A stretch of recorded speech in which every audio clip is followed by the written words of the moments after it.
They say 1 in 4 pregnancies ends in miscarriage, and for me, I was pregnant at the same time as my sister and both of my sister-in-laws, and I was so happy for them, but there was a real sadness seeing them go through the process and having their own children. I guess I was the unlucky one in that situation. Hi, I'm Amy, and this is what I learned from my miscarriage.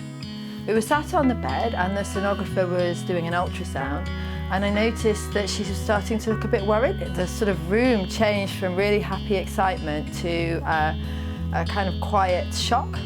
And she said, "I'm terribly sorry, but I can't find a heartbeat." My initial reaction, as my 2-year-old was there, was to look after her and to kind of pretend that everything was okay, because we were in total shock. And the next week that followed was possibly the worst week of my life, in that you are pregnant, but that you know that the baby has died and that you're going to go into labour at any point. And I was in labour for a good couple of hours before I passed a baby, and a lot of hemorrhaging occurred.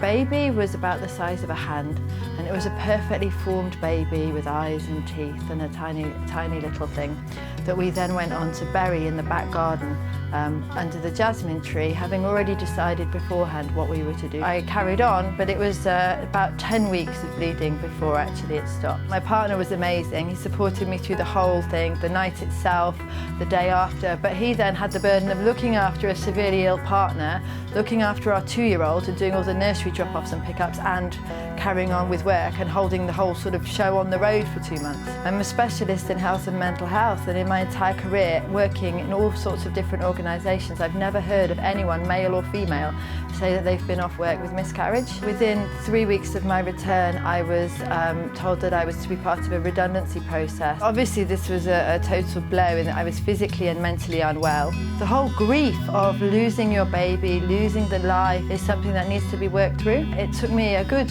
I'd say, couple of years in order to actually get myself back to where I was. I now have a 17-month-old boy that I've been privileged to have since then. We don't really talk about or understand how to support people who've been through that. The legal protections for people in this situation around pregnancy, the end of pregnancy and pregnancy-related illness are not clear.